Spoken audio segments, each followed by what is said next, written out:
Hello friends, welcome back to my YouTube channel. तो दोस्तों, आज की वीडियो में आपको बताऊंगा वर्धमान महावीर खुला विश्वविद्यालय कोटा में जिन छात्रों ने जुलाई जून 2023 का जो सेशन होता है उसमें एडमिशन लिया था, या फिर उसी सेशन से आगे सेकंड ईयर या थर्ड ईयर में पढ़ाई कर रहे हैं, तो उनकी परीक्षाएं प्रैक्टिकल वगैरह कब कब होते हैं और कब होंगे, सारी जानकारी आपको इस वीडियो में मिलेगी। वीडियो को अंतिम तक जरूर देखना।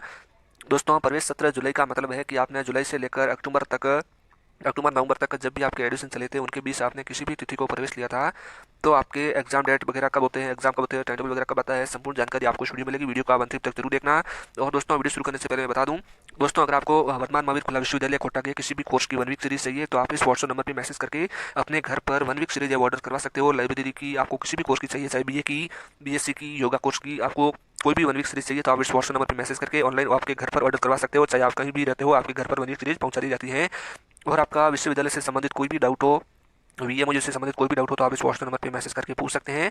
और दोस्तों, मैं एग्जाम के बारे में हालांकि संपूर्ण जानकारी आपको इस वीडियो में दे दूंगा। तो इसके अलावा अगर आपका कोई डाउट है तो ही आप दोस्तों इस पर व्हाट्सएप पर मैसेज करें, वरना फालतू के मैसेज आप यहाँ पर नहीं करें।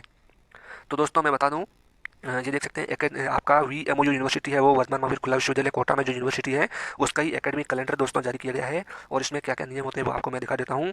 कि अगर प्रवेश प्रारंभ की तिथि यानी प्रवेश सत्र जुलाई 2023 होता है, उसमें आपके 1 जुलाई से प्रवेश शुरू होते हैं और 31 अगस्त या फिर अक्टूबर, कभी कभी नवंबर तक भी दोस्तों एडमिशन है वो चलते रहते हैं। तो ये दोस्तों होता है आपका जुलाई का सेशन। तो जुलाई के सेशन में आपके क्षेत्रीय केंद्र या अध्ययन केंद्र के परिवर्तन की अंतिम तिथि, यानी अगर आप अपना रीजनल सेंटर चेंज करवाना चाहते हैं या स्टडी सेंटर, तो आप एडमिशन लेने के 30 दिन तक आप चेंज करवा सकते हैं।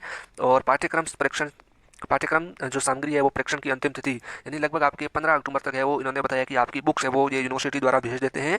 लेकिन ये यूनिवर्सिटी बुक्स भेज देती है, लेकिन स्टूडेंट के पास ये बुक्स बहुत ही लेट पहुंचती है। कई स्टूडेंट कह रहे हैं कि हमारी बुक्स अभी तक आई नहीं है। तो दोस्तों, इसका कोई इलाज नहीं है, ये बुक्स बहुत लेट आती है। कभी कभी तो एग्जाम से 10-15 दिन पहले ही दोस्तों बुक्स आती हैं, और कभी कभी आती भी नहीं है। और कभी कभार है वो आपके एग्जाम से 4-5 महीने भी पहले भी आ जाती है। तो इसका कुछ फिक्स टाइम नहीं है, आपकी कभी भी बुक्स है वो दोस्तों आ सकती है।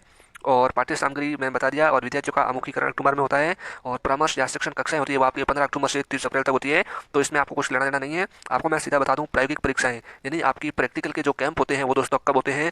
जैसे लाइब्रेरी का डीएलआईएस कोर्स होता है या बीएलआईएस होता है, या फिर योगा का कोर्स है, या फिर बीए में भी आपने कोई प्रैक्टिकल सब्जेक्ट ले रखा है, या फिर बीएससी एमएससी जो भी है, तो आपने अगर जुलाई सेशन का एडमिशन है आपके, तो आपके प्रैक्टिकल है वो लगभग 15 अप्रैल से 30 मई तक चलते हैं। 15 अप्रैल से आपके प्रैक्टिकल होना है वो शुरू हो जाते हैं। ऐसा नहीं है कि सभी कोर्स के एक साथ स्टार्ट हो जाएंगे।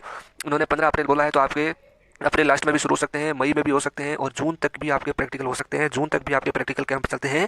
कुछ एमए वगैरह के ऐसे कोर्सेज होते हैं जहाँ पर आपके प्रैक्टिकल कैंप है वो एग्जाम के बाद भी दोस्तों कभी कभार लग जाते हैं। लेकिन यूनिवर्सिटी का नियम यही है कि आपके परीक्षा से पहले है वो आपके प्रैक्टिकल कैंप होते हैं। एग्जाम से आपके लगभग पहले ही है दोस्तों वो कैंप हो जाते हैं। और आपको जो असाइनमेंट है वो दोस्तों 15 मई तक जमा करवाने हैं।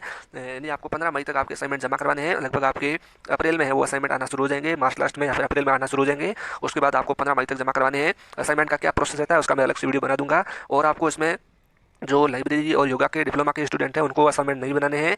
बाकी जो बीए बीएससी बीकॉम के स्टूडेंट है या फिर एमए एमएससी, उनको असाइनमेंट है वो दोस्तों बनाने हैं। और दोस्तों, इसमें सैद्धांतिक परीक्षा केंद्र परिवर्तन के लिए जो आवेदन करने के लिए इन्होंने तिथि दी है 1 अप्रैल से 30 अप्रैल। तो ऐसा बिल्कुल भी कुछ भी नहीं है। जब आपकी परीक्षाएं शुरू होती है उससे 15 या 10 दिन पहले आपको एक ऑप्शन दिया जाता है, लिंक ओपन होती है, जिसमें आप अपना जो एग्जाम सेंटर है वो दोस्तों चेंज कर सकते हो। एग्जाम की सिटी, मान लो आपने फॉर्म भरा तब आपने मान लो कोई जोधपुर स्टडी सेंटर दे दिया था, जोधपुर आपने एग्जाम सिटी सेलेक्ट की थी, और अब आप मान लो जयपुर में रह रहे हैं, तो अब आप एग्जाम सिटी को चेंज करवा के जयपुर कर सकते हो। ये एग्जाम से आपके 15-20 दिन पहले लिंक ओपन होती है, वो आपको मैं सूचना दे दूंगा। आप हमारे टेलीग्राम ग्रुप को ज्वाइन कर लीजिए। टेलीग्राम ग्रुप की लिंक इस वीडियो के नीचे डिस्क्रिप्शन बॉक्स में दी गई है, वहाँ पर आपको संपूर्ण जानकारी वो मिलती रहती है। और प्रायोगिक परीक्षा केंद्र परिवर्तन के लिए भी आप 15 दिन पहले आप आवेदन कर सकते हैं। और ये दोस्तों इन्होंने दिया कि वेबसाइट पर परीक्षा अनुमति पत्र जारी करने की तिथि इन्होंने 25 मई दी है। लेकिन ये ऐसा कैलेंडर के अनुसार बिल्कुल भी नहीं चलते हैं दोस्तों। ये एग्जाम आपके बहुत लेट होते हैं। पिछले साल जो आपके एग्जाम है वो जुलाई सेशन के लगभग अगस्त में दोस्तों हुए थे। तो आपके जुलाई लास्ट में समझो या फिर अगस्त में ही आपकी परीक्षाएं होगी, उससे पहले आपकी परीक्षाएं नहीं होगी, इन्होंने ये लिखा है। लेकिन ये कैलेंडर के अनुसार नहीं चलते हैं दोस्तों, आपकी परीक्षाएं वो दोस्तों लेट होगी।